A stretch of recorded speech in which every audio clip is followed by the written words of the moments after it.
Crete lies like a barrier across the Aegean and Libyan seas. A bridge between east and west, its rugged mountains with their unique range of flora and fauna gashed by some of the most spectacular gorges in Europe.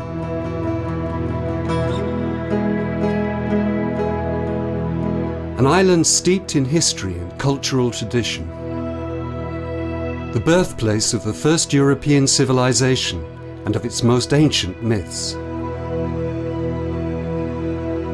Cretan history is a unique blend of influences: Minoan, classical, Byzantine, Venetian and Turkish.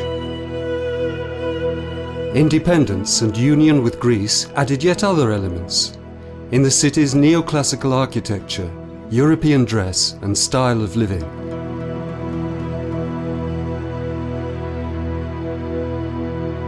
Yet despite these pressures for change, Cretan culture proved resilient, especially in mountain villages, maintaining tradition while adapting to the new, a process continuing in our times.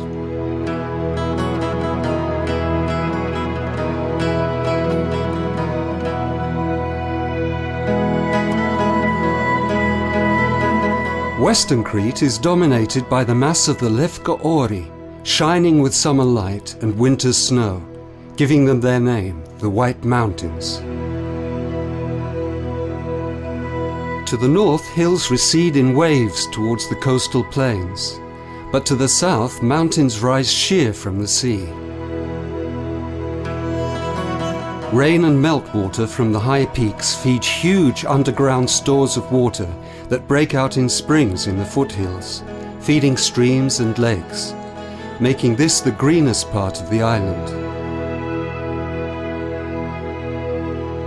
Second in size of the cities of Crete and capital of its prefecture, Chania is a city of character, a fascinating blend of influences.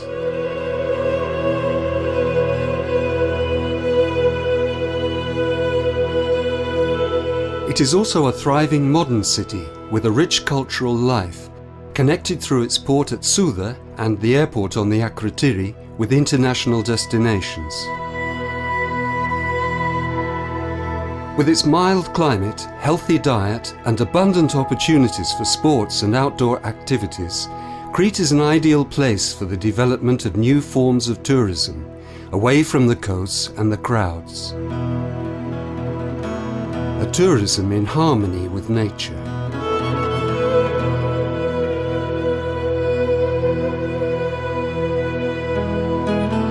Owing to its geological history that at various times has raised it from and submerged it into the sea, connected it, then cut it off from Greece and Asia, Crete is like a small continent with a full range of climatic and vegetational zones, from alpine to semi-desert. Its plant life is particularly diverse, with a total of 1,600 species and subspecies, 217 of which are unique to the island. Gorge flora is especially rich. In spring, the meadows and pastures are ablaze with flowers. Crete is particularly rich in eagles, vultures and hawks, including many rare and endangered species, chief of which is the bearded vulture or Yipaitos, which, though it has been nearly eliminated from the Balkans, survives here with just a few breeding pairs. These huge birds, with a wingspan of up to 3 meters, can be seen feeding from the observatory on the peak of Mount Aios Dikios. Among the rare animal species that are found in the mountains are the agrimi or krikri, a wild goat known since Minoan times. Sea turtles, caretta caretta, come ashore to lay their eggs on beaches around the coast. The Society for the Protection of the Sea Turtle has been set up to guard them from the disruption caused by coastal development. In order to preserve this biological diversity, 20 areas in Western Crete, covering more than 50% of the area, have been declared protective parts of the European network Natura 2000, under a European directive for the conservation of ecosystems. Crete is an island of gorges. There are over 30 just in the west, testimony to the enormous forces released by the subduction of the African beneath the European plate, resulting in the island's uplift. Each of these gorges has its own character, range of species and level of difficulty, ranging from those which can be easily passed in an hour or so, to others requiring a whole day's strenuous hiking. Chief among Cretan gorges is the famous Gorge of Samaria, one of the deepest and longest in Europe, visited by thousands of visitors from the beginning of May to the end of October.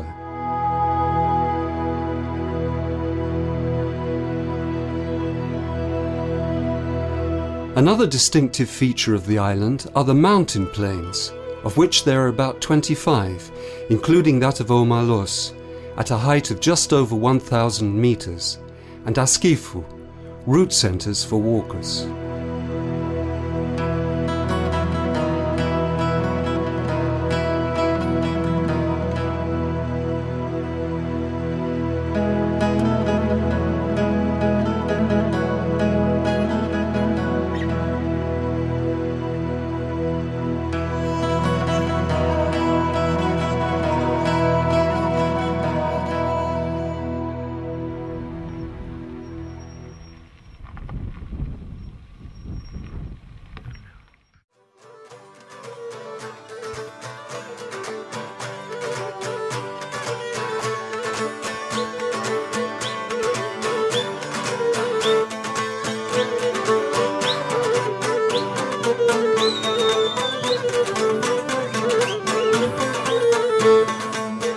The culture of Crete is a living thing, not just folkloristic decoration, but a necessary part of a life that is structured and ritualistic, with its numerous religious observances, fasts and celebrations of every stage of life, from birth to death.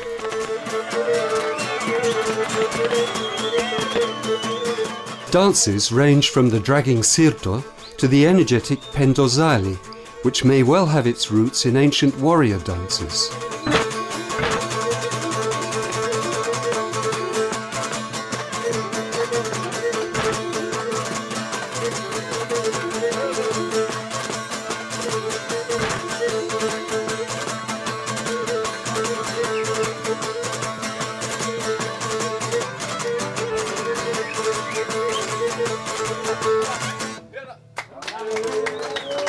The main traditional musical instruments are the lyra and the laoto, instruments with an ancient history in Crete.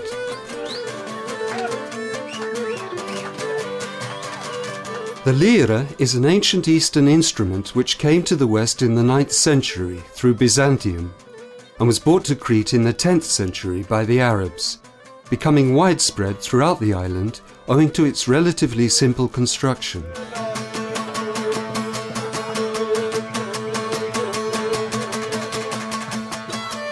The laoto, whose name comes from the Arabic alaout, wood, evolved from the ancient kithara, played throughout the East in ancient times.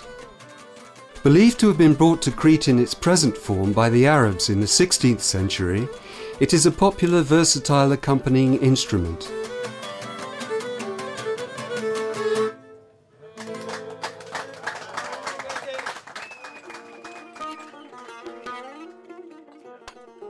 Similar to the laoto, but with a smaller body and a longer neck, and variously known as the bulgari, yongari and liongari, this instrument first appeared in Crete at the beginning of the 18th century and was particularly popular among immigrants from Asia Minor in the first half of the 20th century.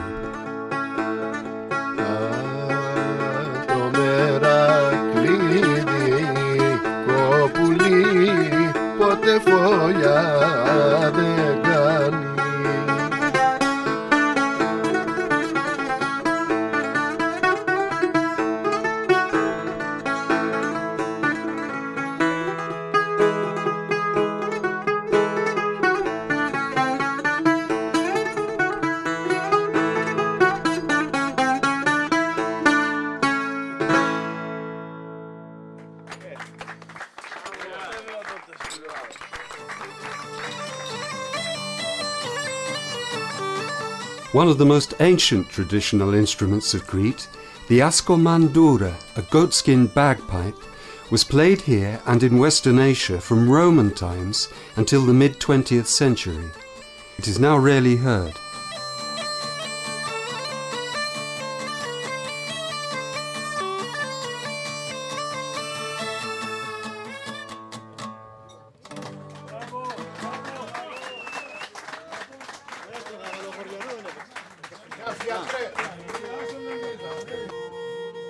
Other instruments such as the mandolin, violin, guitar, bouzouki and santuri, arriving later, were incorporated into the tradition.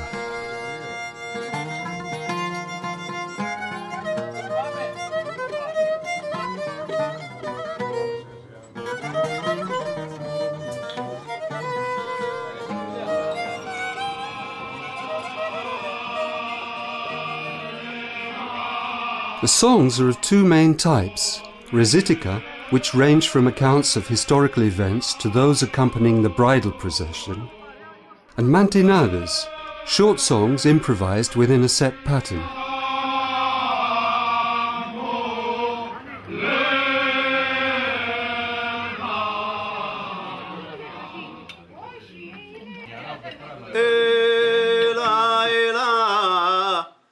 Πρώτη φορά που τραγουδώ, έλα, έλα, πρώτη φορά που τραγουδώ, πρώτη φορά που τραγουδώ, εις του Πασχάδο Γιώργη.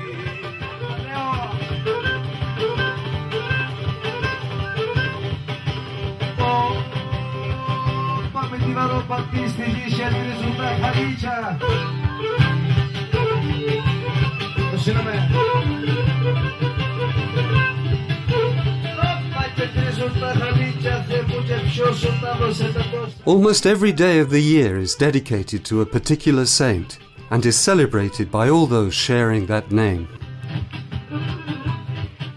Churches dedicated to saints and other holy figures also celebrate in Panegyria, in the most important of which the whole village partakes, attending the service in the church, feasting together, singing and dancing.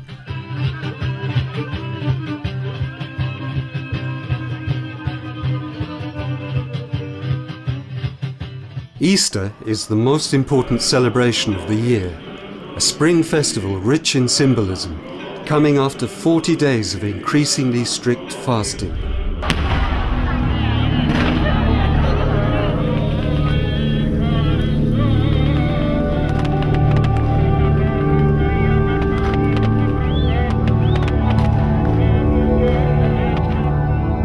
The 15th of August, Domitian of the Virgin, is next in importance, celebrated in villages throughout Crete.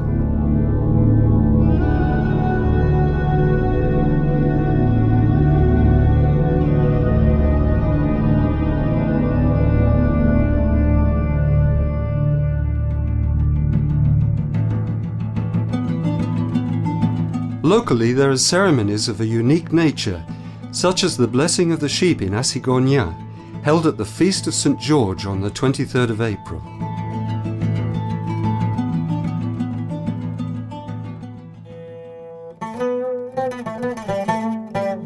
Among all the traditional costumes of the islands, that of Crete was particularly handsome.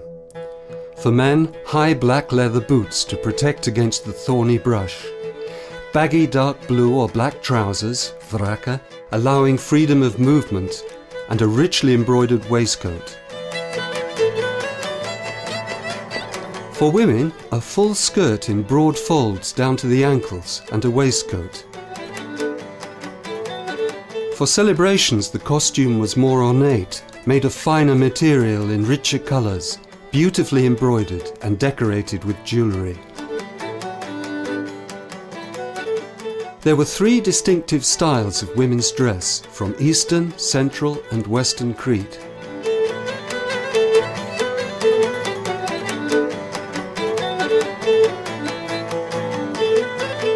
Among the items never missing from male costume was the knife with a horn handle, tucked in its sheath into the wide belt or waistband of the vraka.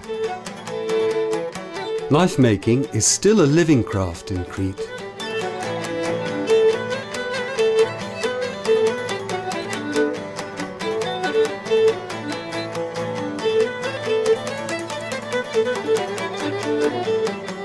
Although the craft of boot making is fairly common in Crete today, it is rare to find craftsmen like Nikos Gialis and his nephew Makis from Askifu, who continue to employ strictly traditional techniques, using wooden pegs instead of nails to bind the uppers to the soles, and hand-stitching the leather. At the Mitata in the high mountains, such boots would be worn continuously for 3 months.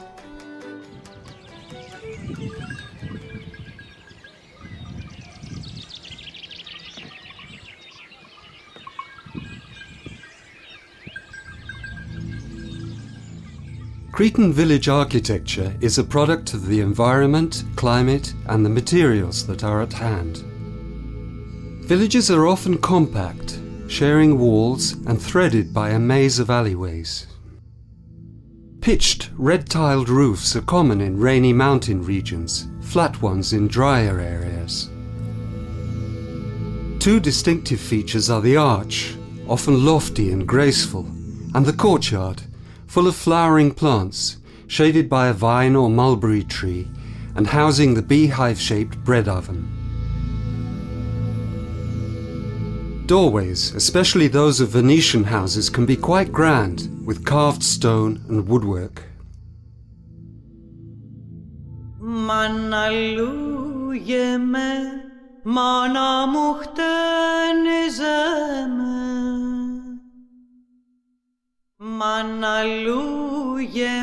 Houses tended to be of Spartan simplicity, just what was needed for daily life. Everything more or less in one room, with little or no decoration, beyond a few photographs and an icon. In the mountains especially, life centered around hearth and stove.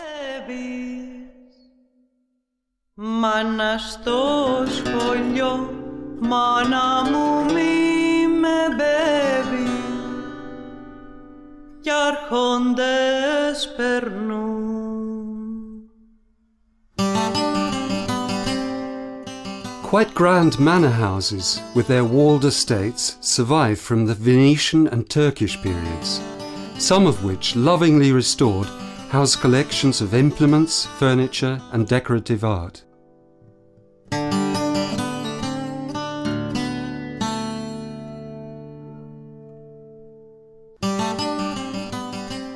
At the Cretan house, Mrs. Aspasia Bikaki displays objects from Cretan life in their settings, believing passionately in the importance of handing down tradition to the younger generation and helping them to understand how people lived in the past.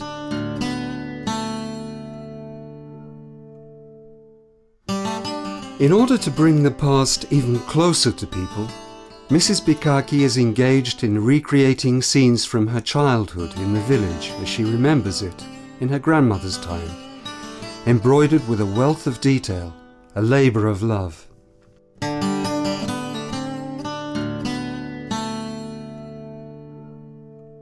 From this emerges a picture of life very different from that of today, one that was almost self-sufficient, in harmony with the seasons, making use of whatever was at hand, from garden cultivation to dairy products, clothing, footwear, all the necessities of life.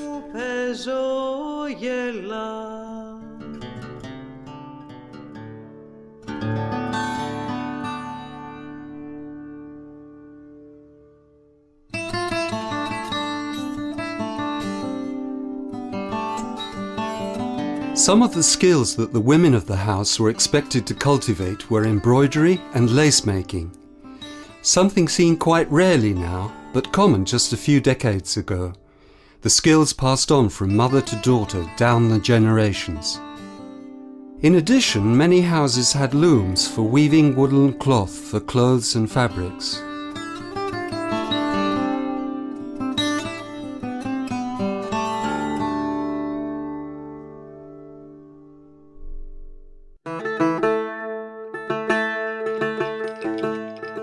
Kalliopi Tsilibini of Gavalochori learnt lace making, using a special cushion called the copanelli from the nuns at Korekies in 1921, when she was 10, a craft she still continues today, at the age of 97.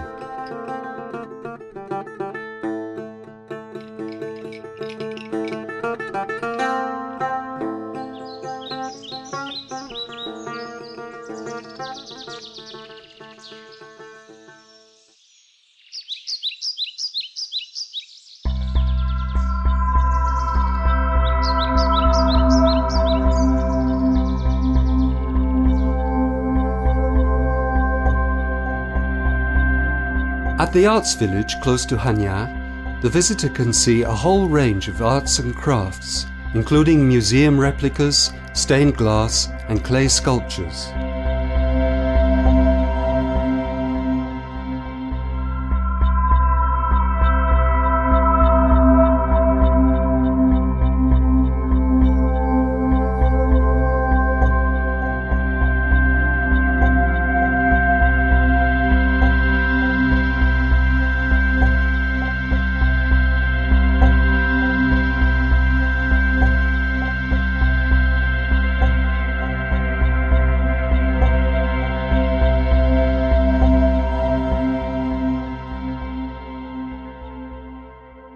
Parties of school children are encouraged to experiment with materials and colour.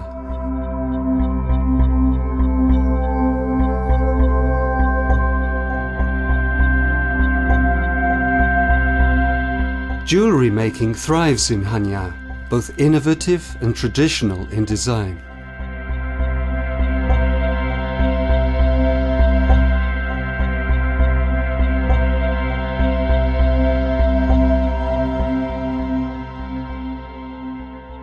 A particularly fine Cretan potter, Sklavenitis, bases his designs and techniques on Byzantine originals. Όλες οι τεχνικές αυτές, τα ιαλώματα, το χάραγμα, η κατασκευή των ιαλωμάτων, όλα ξεκίνησαν από το Βυζάντιο. Πρέπει λοιπόν να μην χαθεί και αυτή η τεχνική, να ακολουθούμε βέβαια τη σύγχρονη τεχνολογία και τα ευρωπαϊκά δείγματα σύγχρονης τέχνης, αλλά μην εγκαταλείψουμε και τις παραδοσιακές τέχνες. Rediscovering colouring, glazes and techniques from Minoan times.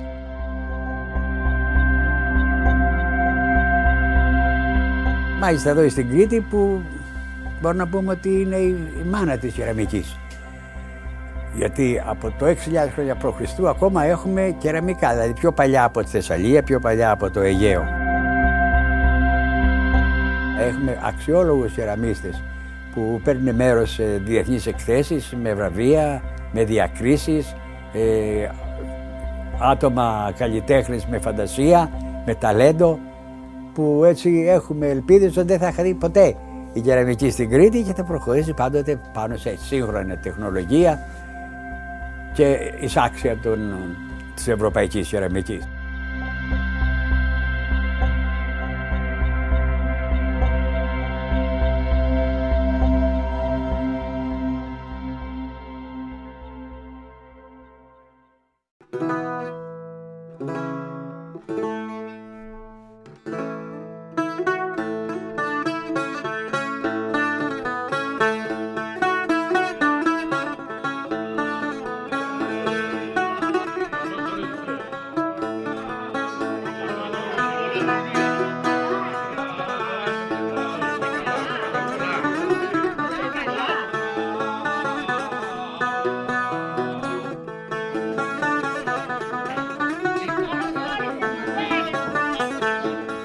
Up until quite recently, the rural Cretan diet was wholesome and simple, based on what could be grown locally or found growing wild. Meat and fish, away from the coasts, were occasional treats. The consumption of fruit and vegetables was exceptionally high. The amount of olive oil consumed per person far outstripped that of anywhere else in the world. As a consequence of this, and of their whole way of life, Cretans suffered an almost negligible level of heart disease, lower by far than any other country studied, and had exceptional longevity. Despite the inroads made by processed convenience foods and the overconsumption of meat, saturated fat and sugar, there has been a revival of interest in the Cretan diet and a lot of research done on it, bringing an increased awareness of just what it is that makes it so healthy. In particular, extra virgin olive oil has been shown to bring an abundance of benefits, including reducing cholesterol and lowering blood pressure, protecting against cardiovascular disease and cancer. In spring, the fields are full of people bending over to cut horta, a generic name for any edible variety of wild plant, especially a type of chicory known as stamnangathi, eaten boiled or raw. A similar bottoms-up posture is used for the collection of snails, another Cretan speciality, cooked in many different ways with the herbs and plants of the particular season. The favourite being fried with oil, vinegar and rosemary, bouburisti. Pilafi is another celebratory dish, often cooked in capacious cauldrons on occasions such as weddings and church festivals. After boiling the chicken and lamb together, the meat is taken out and the rice cooked in the juice, giving it a delicious flavour.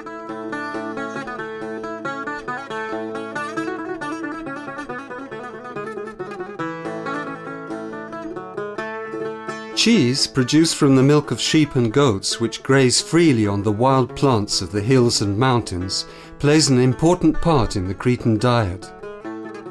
The main types are graviera, kefalotiri, another hard cheese, mizithra, soft and white, and then there is yogurt. Honey, derived from flowering herbs, is another Cretan product widely recognized for its flavor and quality. Honey has more than 70 substances which are necessary for the healthy functioning of the human body and has a curative effect on a whole variety of ailments. It can be served with rusks, poured over yogurt, with cheese, and in herb teas.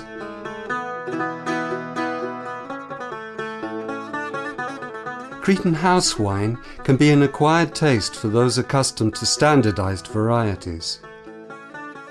Because it's generally produced on a small scale in Western Crete, each family having their own vineyards, it is extremely varied, ranging in colour from a light rosé to dark brown.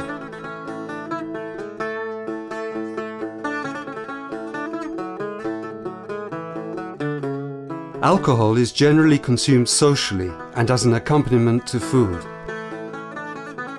After the grapes have been trod, the leavings, straphila, are put into barrels and left to ferment. After a month or so, they are taken to the local still, where the clear and potent alcohol known as sikodia or raki is distilled, without which almost no social occasion is complete.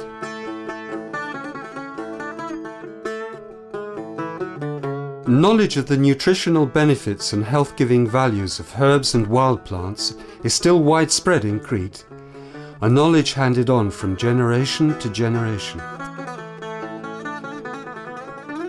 It is common to find that mountain tea, malotira and dictamos are offered alongside ordinary varieties.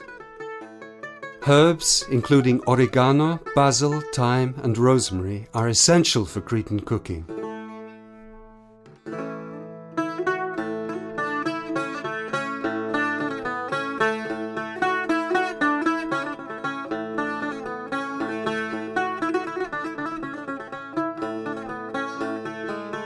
Cretans are proud of their agricultural products, which they believe to have the best quality and flavour in the world. The harvesting of olives is not the back-breaking task it once was. Modern tools shake the fruit onto the nets. Local factories process the olives, extracting the oil, which is consumed both locally and exported throughout the country and beyond, as more people become aware of the value of high-quality virgin olive oil. Citrus trees, including oranges of several varieties, mandarins, grapefruit and lemons, thrive on the well-watered plains and in the valleys of the north. Harvested in winter, they are sent to packing stations for export, or pulped and turned into juice. Owing to the long hours of sunshine, an estimated 2,700 a year, and mild winters, a wide range of fruit and vegetables is grown. Honey, cheese, soap, herbs, meat, chestnuts and walnuts, Cretan products that are in demand in markets all around Greece.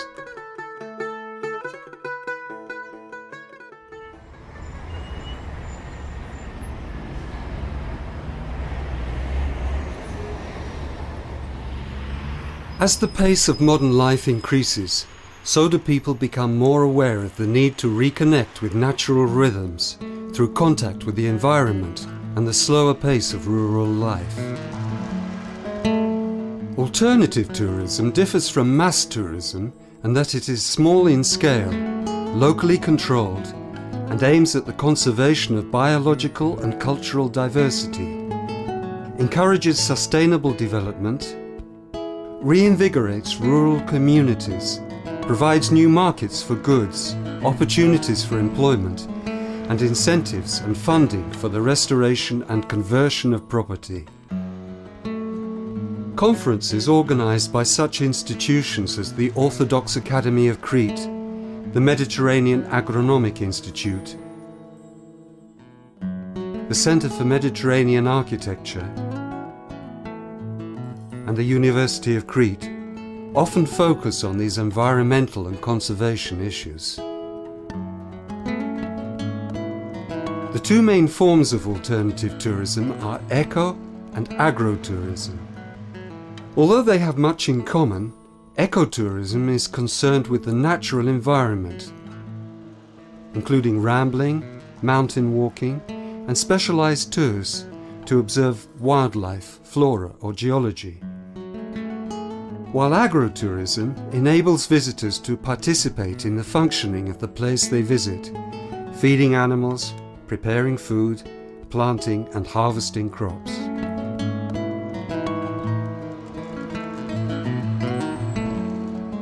The innumerable mule tracks, calderimi, that crisscross the island, some of them ancient, many of them beautifully constructed, have been incorporated into a network of footpaths, the most important of which is the E4. Starting in the Pyrenees and crossing Europe and mainland Greece, it enters Crete at Castelli, and after traversing some of the wildest, most beautiful scenery that Crete has to offer, finishes at Zakros on the east coast. The E4 varies in difficulty from easy going to the extremely tough, especially in the waterless desert of the high mountains after the snow has melted. There are 4 shelters situated in the west, north, east and in the centre of the White Mountains, only one of which, Kalergi, situated high above the plain of Omalos and accessible by car, is open throughout the year. The Mountaineering Club of Chania organises regular hiking trips throughout the year, ski trips in winter, and offers essential advice.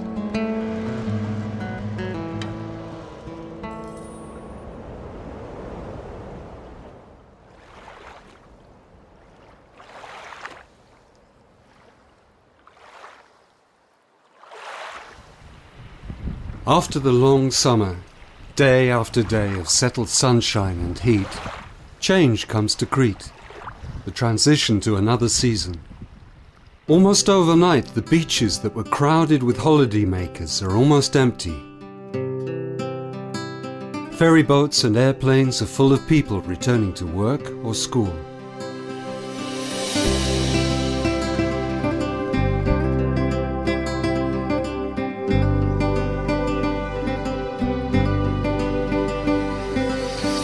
The first signs of change are migrating birds flying in skeins over the bays, waiting for the winds that will lift them up over the mountains to Africa, and clouds forming over headlands and islands, wrapping the high mountains.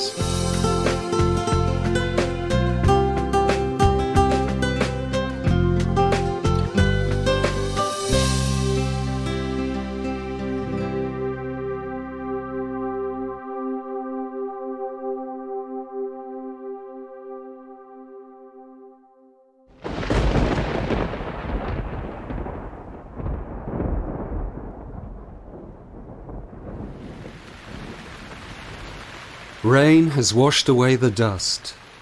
Distances open up. The colours are sharper, brighter.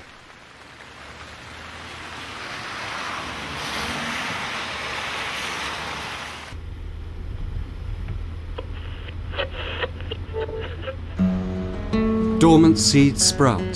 Oranges and olives ripen. Plants flower again. The island starts to green.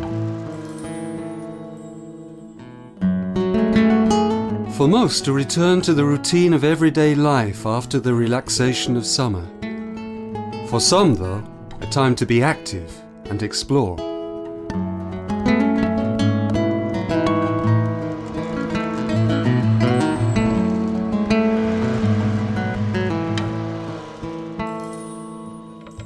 Hey now,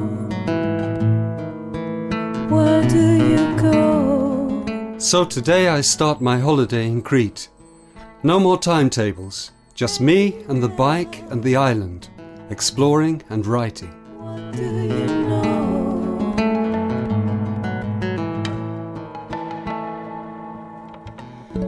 When lost old worlds are dying, listen to silence sighing.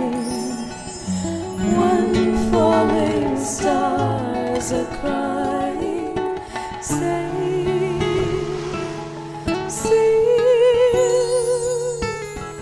live now, nothing less. All the dreams are burning fast. Live now, nothing less. All the dreams are burning fast. So stay still.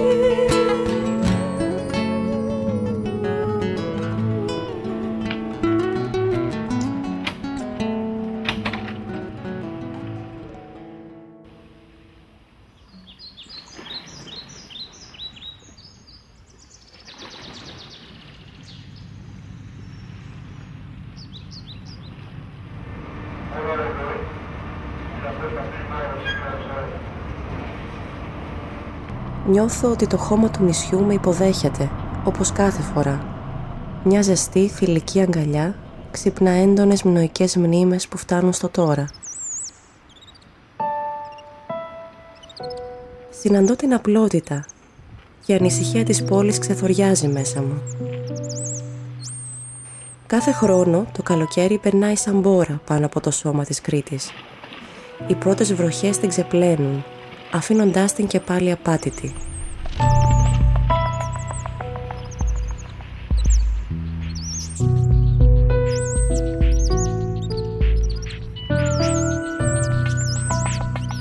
Μια βόλτα στο παλιό λιμάνι θέτει τον εσωτερικό μετρονόμο σε σταθερά αργό τέμπο.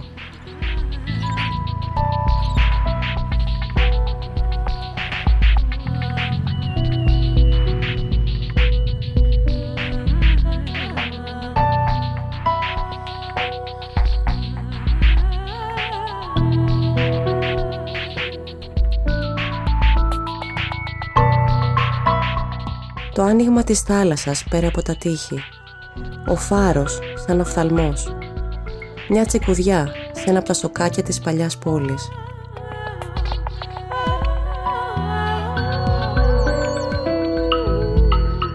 Οι αισθήσεις οξύνονται και το πνεύμα του ταξιδιώτη ξυπνάει τα μέλη μου. Χωρίς πλάνο, χωρίς οργανωμένη πορεία, με οδηγό το ένστικτο και την έλξη προς μέρη αυθεντικά.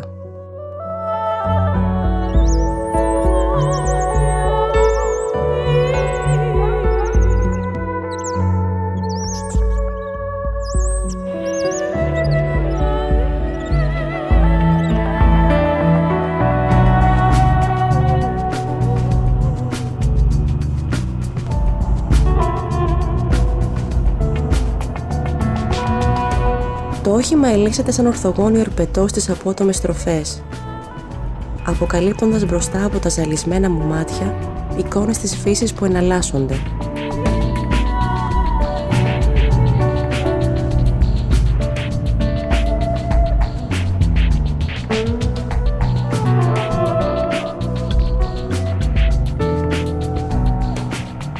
Στάσεις του ασκήφου. Ανακατεμένη από τη διαδρομή, περπατώ χωρίς να πηγαίνω κάπου συγκεκριμένα.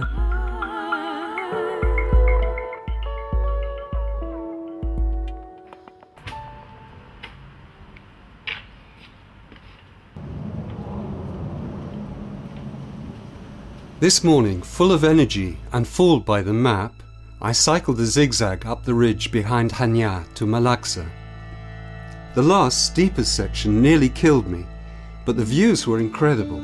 In one direction over the city to the sea, and in the other over Keramia, with its many villages, stretching to the foothills of the White Mountains, cut through by the Dikdamas Gorge.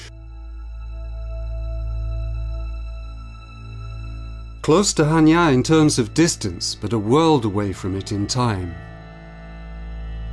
I left my bicycle at the village of Cambi and set off on foot, following a track leading up into the high mountains, where shepherds graze their flocks in summer, living in beehive-shaped stone huts known as mitata.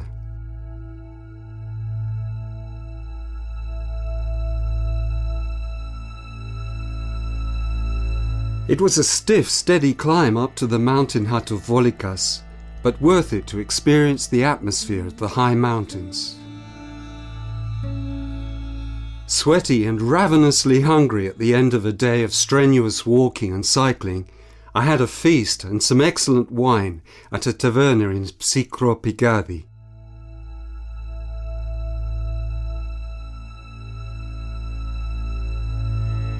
I flew back down the zigzag as if I had wings. I was made an offer I couldn't refuse, to join a group of motorcyclists on a trip up to Theriso, through the gorge right behind Chania, then over a spur of the mountains and down into the next valley, past the hilltop village of Zorva to Meskla, with its abundant springs breaking out close to the church.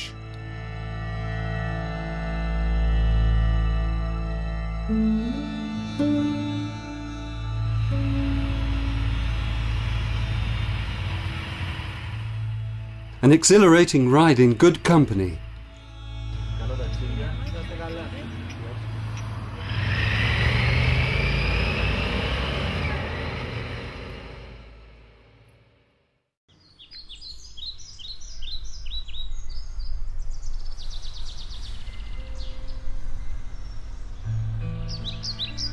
Έχοντας ακούσει για τις δραστηριότητες που προσφέρει το θέρετρο του Λευκορίτη, αποφασίζω να περάσω μερικές μέρες ηρεμώντας στους πρόποδες των Λευκών Ωραίων.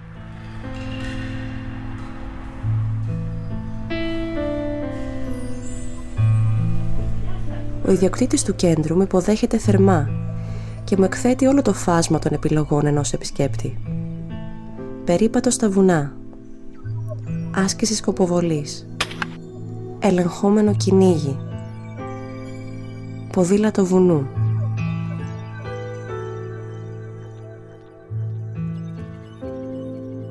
Και η Πασία.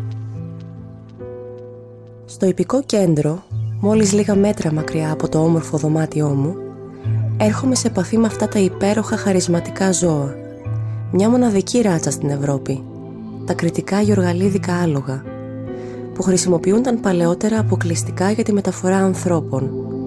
Ήταν δηλαδή τα γιοταχή της εποχής.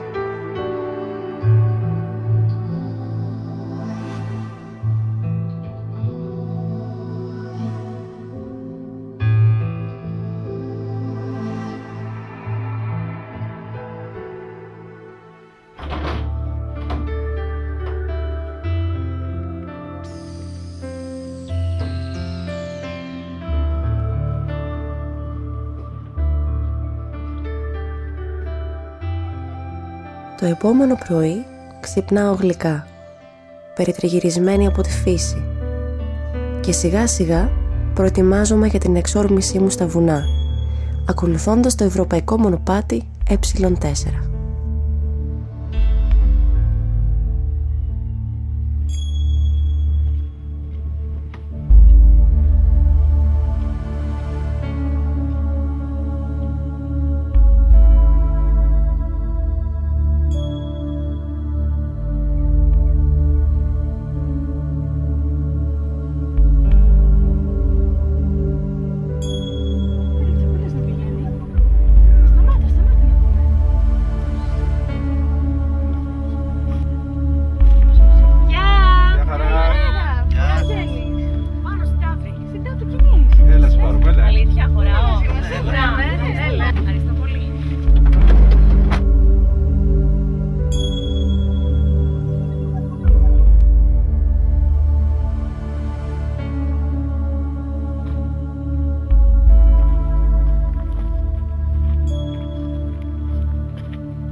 Today I went on a short Homeric journey.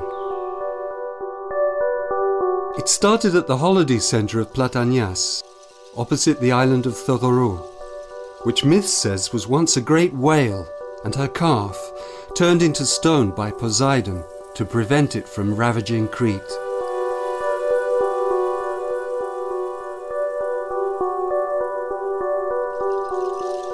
The island, garrisoned by the revolutionaries, was blown up by the Turks and is now a preserve of the Crete. But if you think of it as a great monster, mouth gaping. Such stories, are they just for children, gullible tourists? Or can they bring the magic back to all of our lives?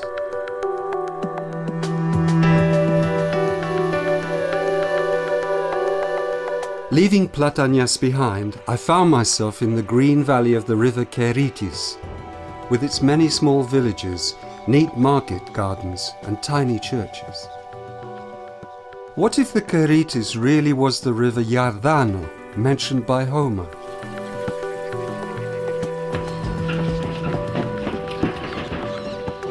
After crossing the wartime bridge, I found myself in lush groves of citrus, oranges, mandarins, grapefruit and lemons. The river hidden by tall reeds, trees tangled with blue convolvulus, views opening to the wonderful blue of the mountain.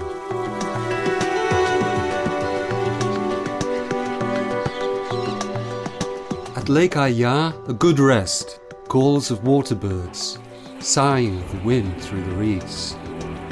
Then cycled off west, stopping off at a wonderful Byzantine church. On the way back, I turned off into a riverside grove of plane trees, the forest of Platania, another ancient name. Close to the village of Vrisis is a twin-peaked hill with the church of Aiorgis, marked on the map as being the site of ancient Pergamo, or according to the guidebook, Homeric Kydonia, overgrown, wild, mysterious.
Μέσα από τις χαραμάδες της γέφυρας ανοίγομαι στο κενό. Μια βουτιά 150 μέτρων.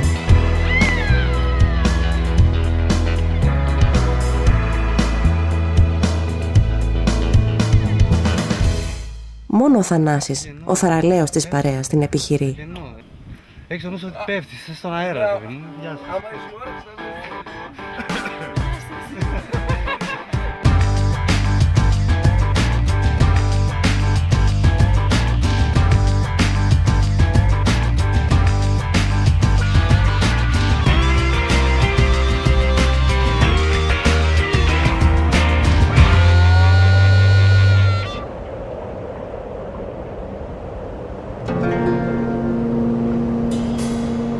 Ο νους μου ταξιδεύει στους κατοίκους του χωριού της Αράδενας και του Άι Γιάννη. Διέσχιζαν το φαράγγι μέσα από ένα και μοναδικό μονοπάτι που τους ένωνε με τον έξω κόσμο, ώσπου να χτιστεί η γέφυρα το 1986.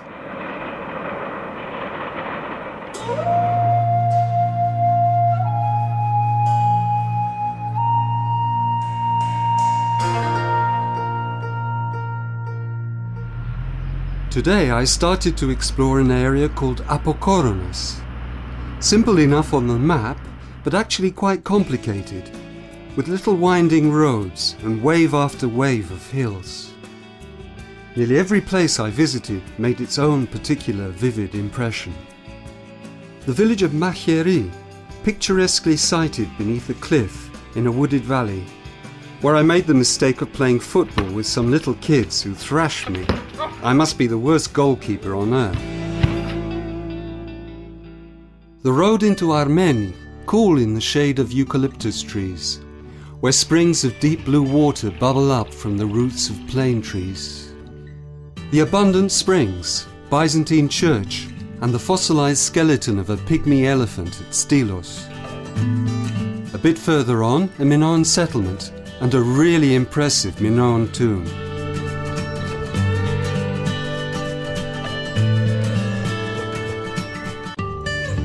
Samonas, like a cockpit high on its hill, so peaceful, without cars or any other sound, beyond the cries of hawks and the splashing of water into the swimming pool.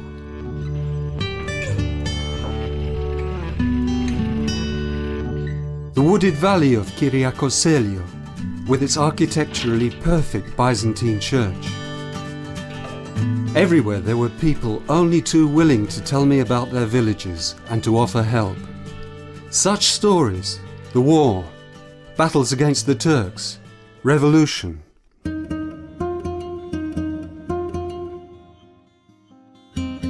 This morning I set off to explore a string of villages in the foothills of the mountains, starting at Lake Kornas, one of the few freshwater lakes on Crete, an eye of blue in the rugged landscape. Once again I was lucky with the contacts I made. At Kastelos with a man in the Kaphanion who took me to see a forest which he said was unique to Crete.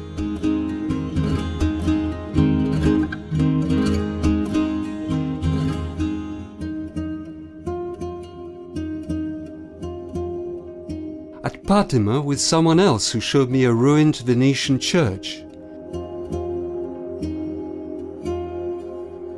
And at Philaki, whose name means prison, with villagers playing games and chatting outside the Kaphanion.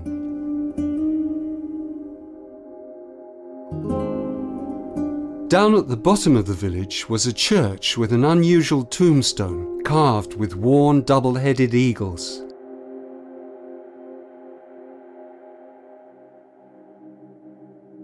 And the prison, gaunt and atmospheric in the dusk. Two old ladies came out to chat and offered me tsikoudya, one of them telling me about her 8 children, dispersed in many places, as a huge full moon rose above the hills.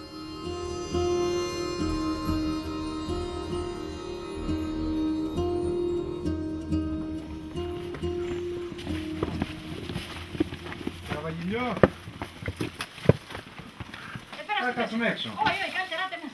Καθώς τα παιδιά, καλώς ορίσατε. Στο χωριό του Αϊγιάννη, η κυραβαγγελιό μας ανοίγει το σπίτι της, όπως και την καρδιά της, με την αμεσότητα των παλιών ανθρώπων.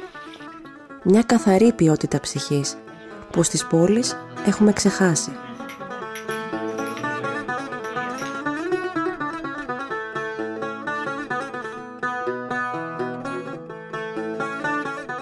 Στα άδυτα της κουκλίστικης κουζίνας της, η κυραβαγγελιό μας μοιεί στη συνταγή της φακιανής πίτας.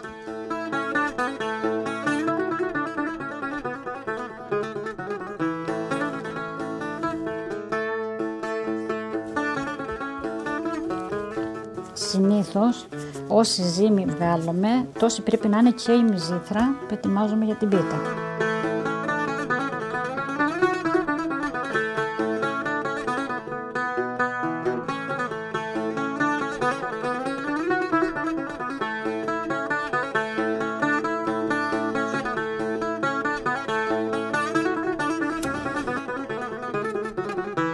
Μπράβο, μα κοίταξε τι όμορφη.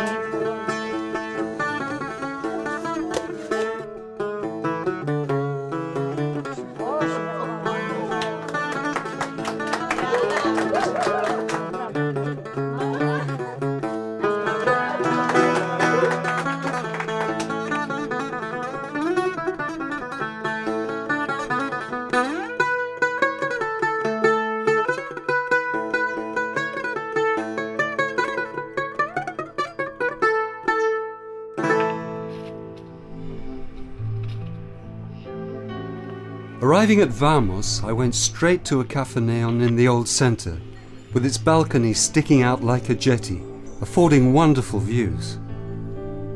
The end of October, rainy and cold back in England, but here it's as if summer continues, the weather calm, the sun at midday burning on the skin. Vamos feels like a place that is thriving.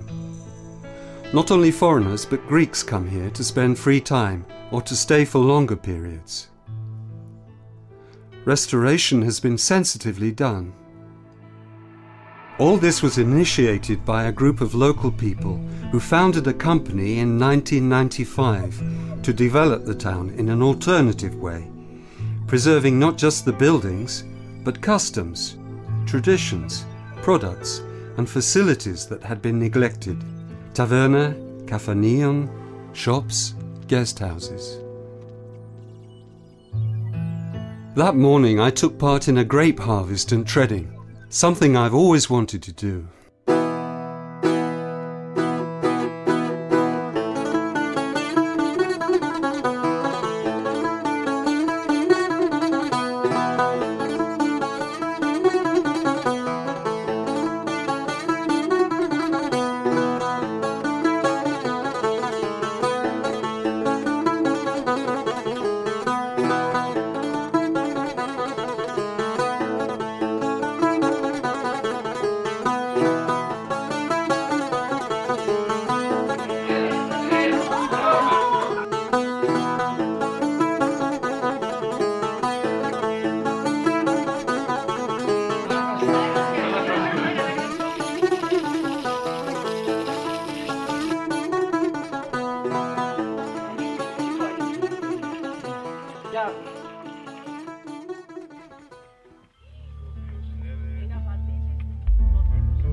Στάση με θέα το λιβικό πέλαγος.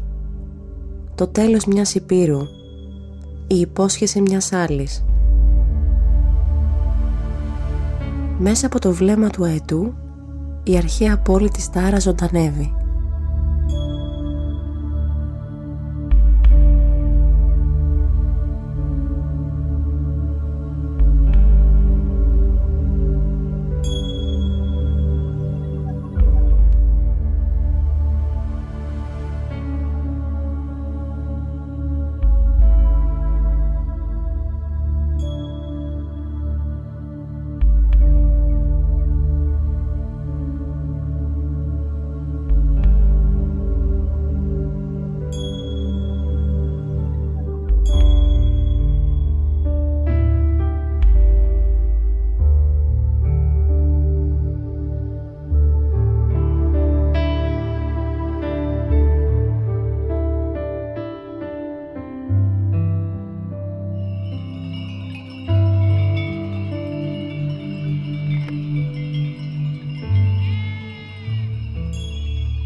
της φάρμας.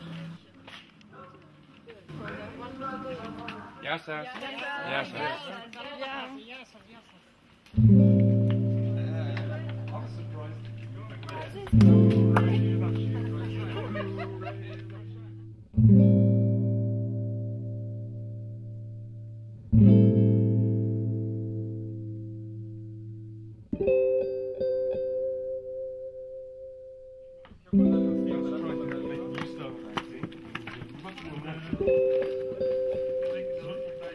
Sometime, either that day or the next, I went down with a group of walkers into the little gorge of Duliana.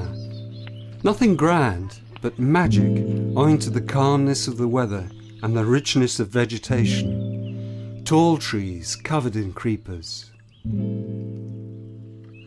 At one point we stayed absolutely quiet for several minutes so we could hear the natural sounds.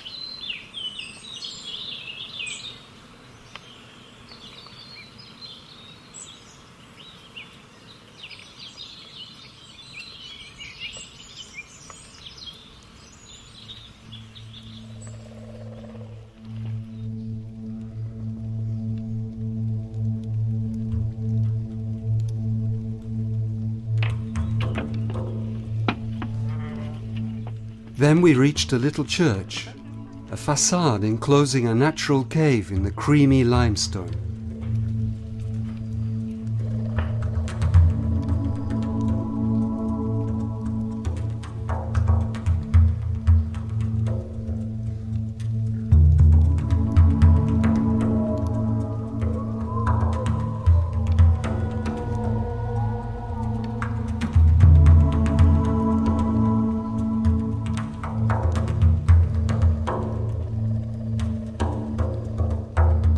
Next to it another cave, which had once served as a refuge for women and children escaping the Turks.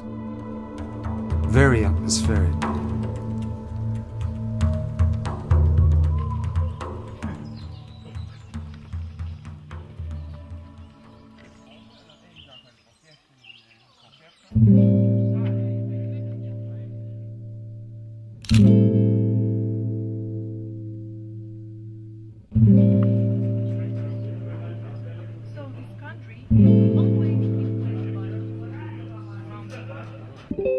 Cookery lessons are held in a ruined, arched building that had probably been an olive press.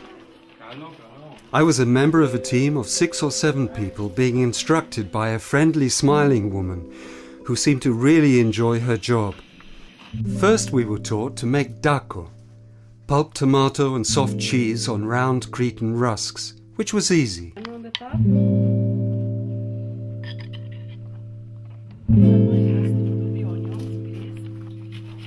Then cock boiled in the pot with hilopites, a locally made pasta.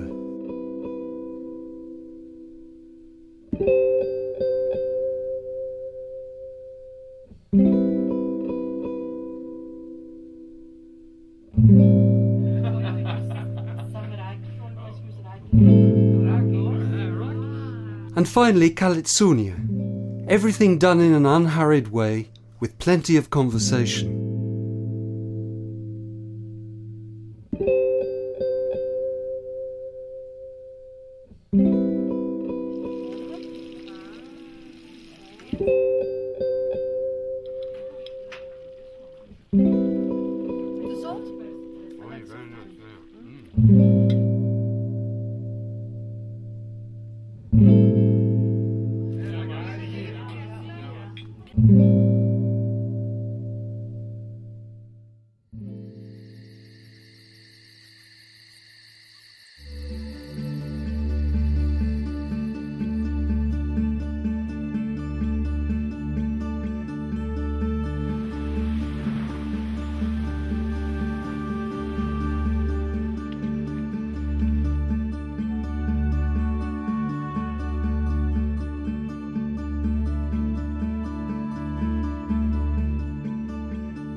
Μετά από 4 ώρες διαδρομής μέσα από το φαράγγι, αλλάζει το χρώμα και ο ήχος, καθώς καταλήγουμε κατάκοποι πλέον στο άνοιγμα της παραλίας της Σούγιας.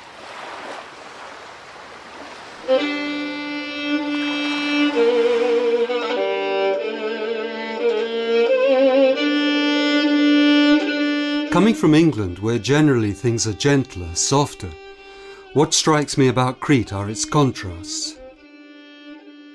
The sharpness of light and shade, something bright and sharp in the characters of the people, in contrast to the darkness of their history. This struck me again when I came down into Kandanos in its rich green valley, following a fine stone-built road through a gorge, a place about as peaceful as could be. And arriving in the main square, saw the slab erected in 1941 by the Nazis.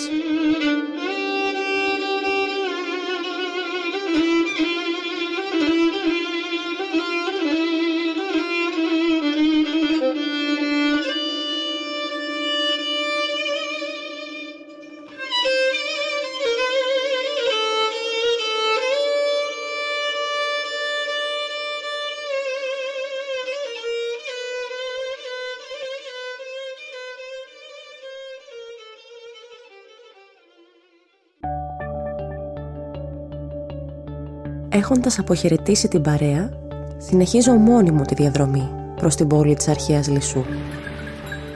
Αλλά όχι και τόσο μόνη.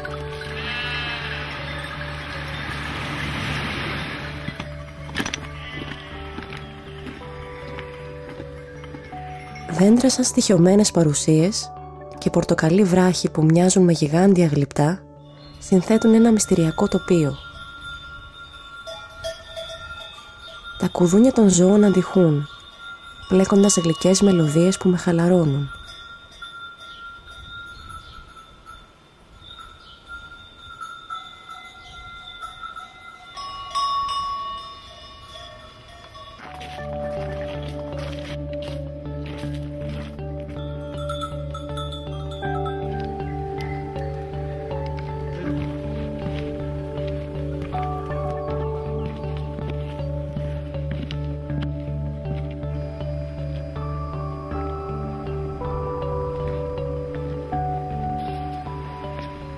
Αγναντεύοντας το λιμάνι της αρχαίας Λυσσού, με δέος προς τη φύση και την ιστορία, παίρνω μια ανάσα πριν από την είσοδό μου στην πόλη.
Today I left Chania and moved west to Kolimvari, about an hour's cycling, where I found a room for the night and set off on the rough road to the Bay of Menjes, near the tip of the Rodopou Peninsula. Sections of the Roman road and the ruins of baths remain, close to the site of the sanctuary of Diktina, a pre-Hellenic goddess of nature, hunting and the mountains. The next day I went south to the village of Episkopi with its unusual Byzantine church, the Rotunda, with its 5-layered dome. After Episkopi, a deep gorge with the village of Roka on the other side.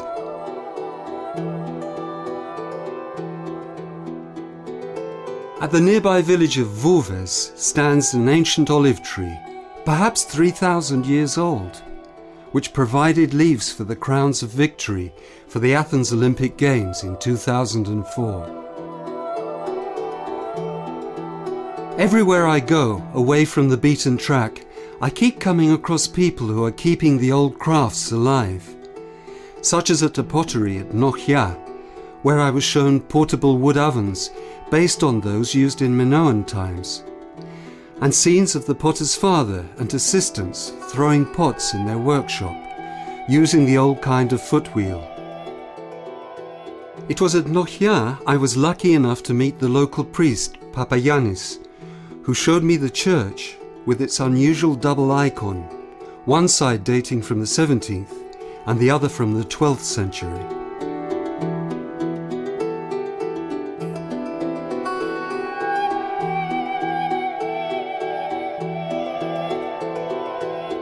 From Nochia on the quiet old road, a wonderful moment when I suddenly had a vista of the whole of the bay and plain of Castelli. The pace of life in Castelli is noticeably slower than in Chania. I wanted to take a break from cycling and relax a bit before going on to see a few sights. Over the next few days I got to see Gramvusa on the tip of the peninsula, with its strange flat islands like ocean tankers, one of them crowned by a Venetian fortress. Falasana, with its classical harbour raised 6 meters above the sea.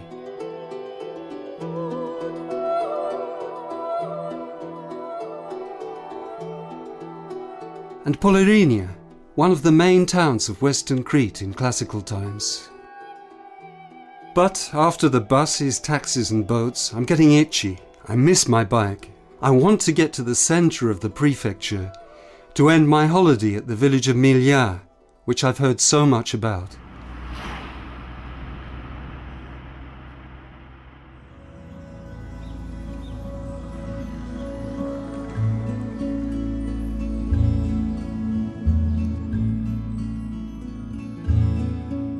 Απόγευμα Κυριακής. Μια μελαγχολική, φθινοπορεινή μέρα, με ιδιαίτερο φως. Ο κύριος Γιάννης με ξεναγεί στην περιοχή γύρω από το χωριό Βουλγάρο. Επισκέπτομαι σπάνια, ξεχασμένα μνημεία, πλαισιωμένα από άγρια βλάστηση. Η έγλη τους ξαναζωντανεύει στη φαντασία μου, μέσα από τις γλαφυρές ιστορίες του ξεναγού μου. Το κάθε φυτό συνδέεται με ένα μύθο.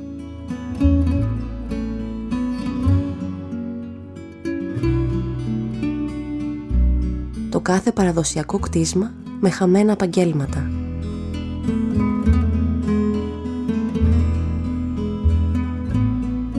Οι παλιές ιστορίες μου υπαγορεύουν σχεδόν μια νοσταλγία για μια εποχή που δεν έχω γνωρίσει.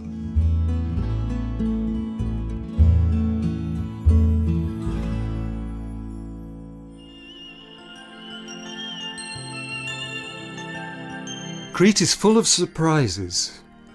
Once I left the coast and got up in the hills, I came across whole areas I never thought existed.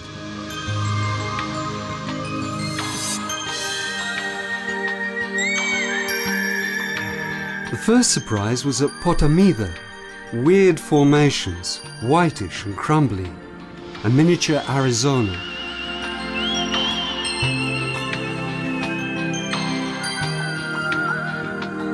After Vulgaro, the cycling got tough, until I reached the village of Topolia, picturesquely sited at the entrance of a gorge.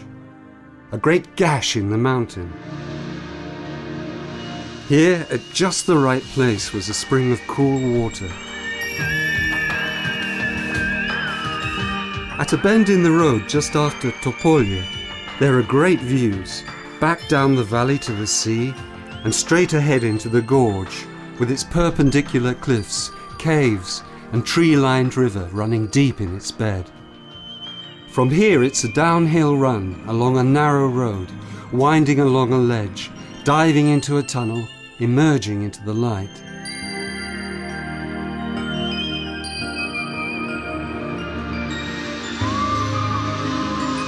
I came down into the village of Sassalo quite late in the evening, the light fading, giving it a special atmosphere.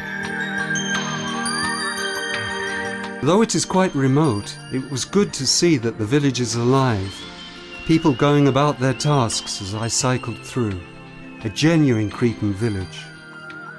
I got a strong feeling for the season here, trees laden with fruit, quite a fertile place, in stark contrast to the gorge above which I cycled, grand and impressive, with its scree slopes and hovering hawks.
Το χωριό Έλος με μάγεψε με την απλότητά του.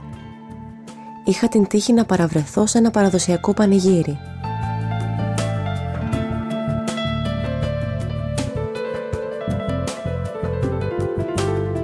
Οι ντόπιοι μου πρόσφεραν απλόχερα τη φιλοξενία τους.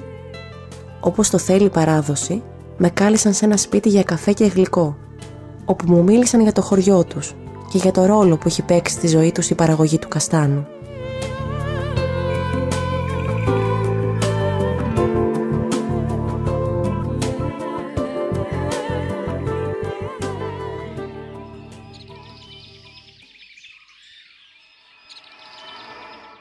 The hardest cycling came at the end of the day, the road climbing up to a point commanding views in all directions.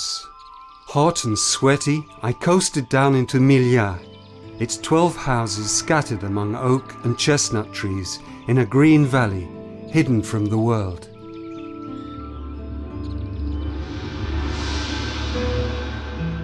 Τελευταίος προορισμός του ταξιδιού μου, η Μιλιά. Ένα χωριό εγκαταλελειμμένο στο παρελθόν από τους κατοίκους του, λόγω δυσκολιών επιβίωσης, που αναβίωσε μέσα από το όραμα και την επίπονη προσπάθεια λίγων ανθρώπων. Ο οικισμός αναστηλώθηκε χρησιμοποιώντας ντόπια υλικά και σύμφωνα με την αρχιτεκτονική του τόπου, μέσα σε μια ευρύτερη φιλοσοφία για την προστασία του περιβάλλοντος.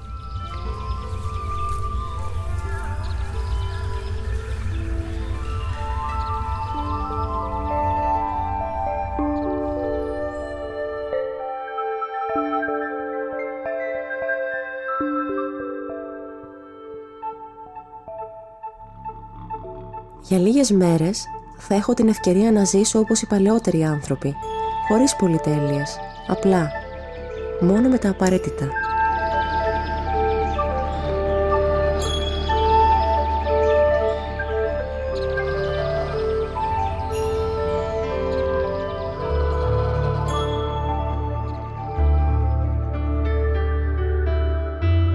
Το πετρόχτιστο σπιτάκι μου θυμίζει φωλιά εξωτικού.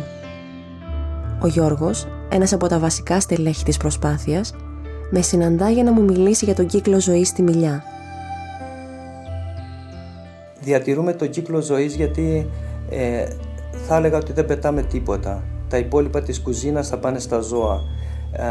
η κοπριά των ζώων θα πάει στους κήπους. Οι κήποι θα παράγουν τα φυτά που θα επιστρέψουν ξανά στην κουζίνα.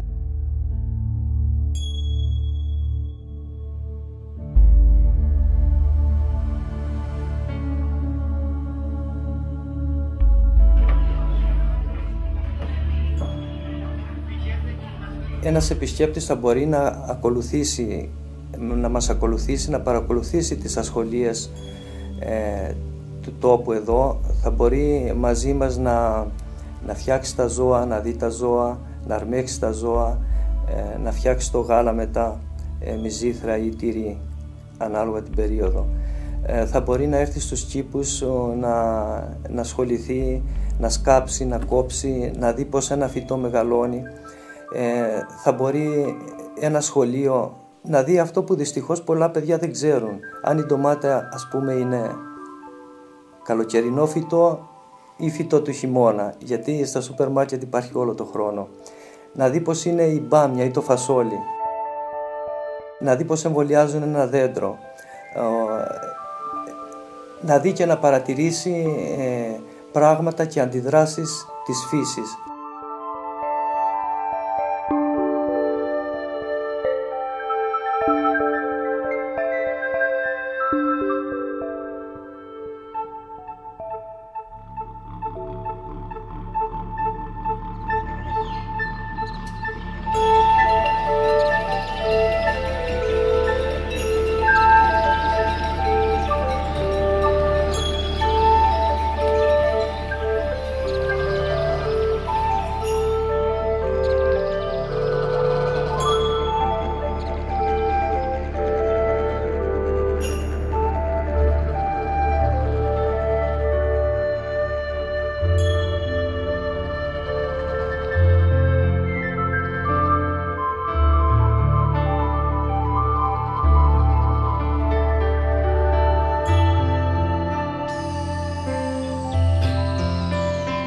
It was at Milia that I met Natalie, a young woman from Athens who, like me, was touring around western Crete.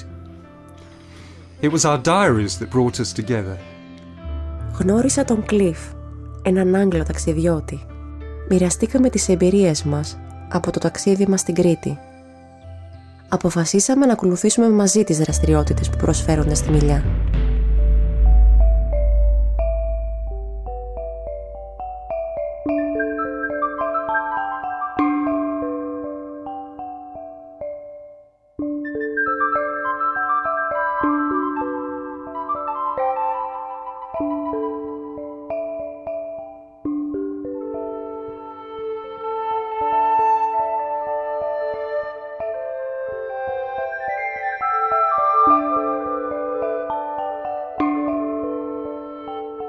Μεταφέραμε τη σοδιά μας στην κουζίνα και βοηθήσαμε να φτιαχτεί το ψωμί της ημέρας.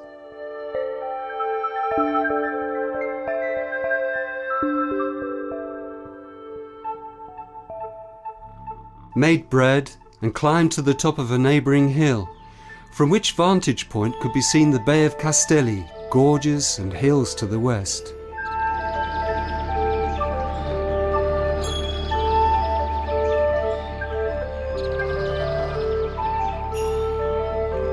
A very special moment, looking out over that landscape towards the distant sea.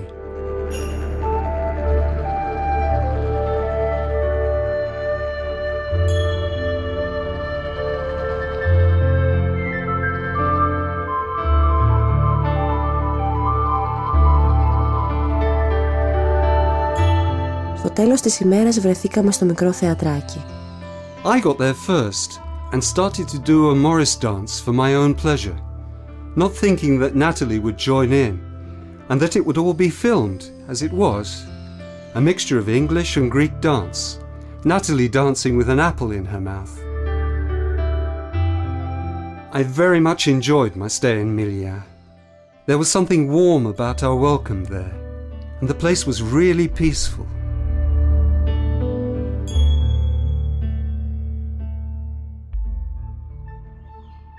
And the chemistry between me and Natalie was exactly right. Του χάρισα ένα ψωμάκι από αυτά που φτιάξαμε μαζί, σαν ενθύμιο της παρέας μας. We clicked from the moment we met. So, strangely, everything we did there really happened. It wasn't as though we were acting or pretending at all. So much so that when we came to film the scene where we parted, I felt genuine sorrow.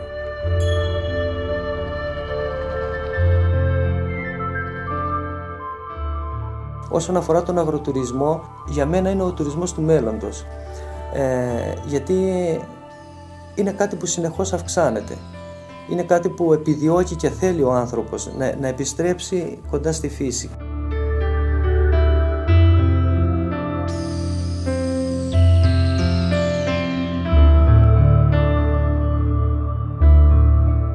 Ο άνθρωπος είναι κομμάτι της φύσης και όσο και αν προσπαθεί να απομακρυνθεί, κάποια στιγμή θα γυρίσει σε αυτό.